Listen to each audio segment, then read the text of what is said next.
Friends, as I look around this room, I realize that some of you may be unemployed for the first time in your life, but never fear, for I too have been unemployed at one time in my life. It is not the end of the road. No, it is just the beginning. Before you have to look at the old adage, when the going gets tough, the tough go back to school. That's what I did a long time ago. I started looking for a school to go to, and I looked across the street at Georgia Tech. I realized I did not have the math grades to attend Georgia Tech. I looked at Western Carolina University, but they were the Catamounts, and I thought that sounded like bestiality, so I did not want to attend there.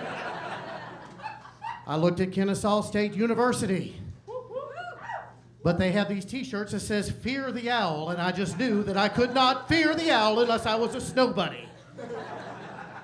I looked at going to the University of Georgia, but realized I no longer had the sexual prowess to attend the University of Georgia. So I looked deep within myself and in the back of a Mad magazine, and I came up with a great school. Southampton Institute of Technology. That's right. Good old SHIT. That was the school for me. So I matriculated to Southampton Institute of Technology. And friends, you cannot matriculate in Arkansas and Mississippi. Please remember that. They accepted me into the school, but it was a small school. They didn't have very many subjects, so I chose sump pump repair. And I became a sump pump repairman. It's a crappy job, but somebody has to do it. And so I received my degree from SHIT and decided to start a family. And I was told to move out of my parents' basement immediately. So I did, and we started looking for a place to live. And the thing that got us was the subdivision names. There are great subdivision names like Eagle Watch. What a lofty place to live. I could not afford that. And there was Harmony Glen, where all the neighbors got together and held hands in the cul-de-sac and sang Kumbaya. I could not afford that either. So we had to downgrade a little bit, and we looked at places like Felony Forest. It was right down the street from the prison. Then we looked at the perfect place, Septic Overlook. The perfect place for a person with a degree from SHIT.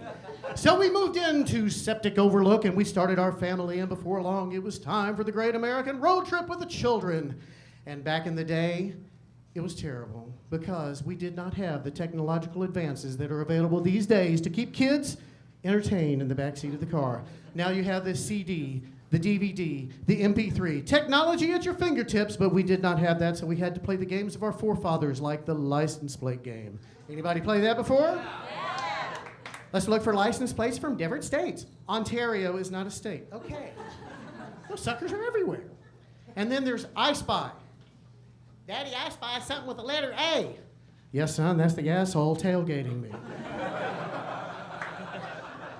But then the kids grew up, and we realized we had to ramp up the road trip game, so we came up with our own game. It was called Name That Roadkill. You see something furry 200 yards in the distance, you have to name the genus and the species. If you get it wrong, you have to stop and take a bite. It's the fear factor. The fear factor of road trip games, and all was going well until the wife said squirrel turned out to be skunk. She had to take a bite, and we were back on the license plate game.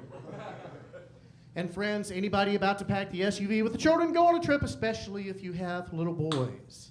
The most important thing is choosing the food wisely before you leave. For instance, with little boys, the 3-bean burrito from Taco Bell is a horrible idea. Because the sounds that are emanating from the back of the car, they find completely funny, and Dad is hanging his head out the window going, "Oh my God, I cannot breathe." And then you say the typical dad thing, "Don't make me come back there. If I come back there, I'm coming back there with corks and duct tape." But I am Dad. I am big bad Dad. I am innovative, so I came up with a plan. I strapped their asses to the luggage rack and used them for propulsion. I got killer gas mileage on that trip. And the one thing about it, it made me think. I'm an entrepreneur. I have an entrepreneurial spirit. And so I started thinking, there is gum to freshen your breath. What we need is butt gum. And I believe that the gum companies are onto this idea because of the names of the gums that are already out. You have Hubba Bubba. You have Bazooka Joe. You have my favorite, Double Bubble. And that way, ladies and gentlemen, when somebody tells you to blow it out your ass, you can say, "Would you like spearmint or winter fresh?" Thank you very much.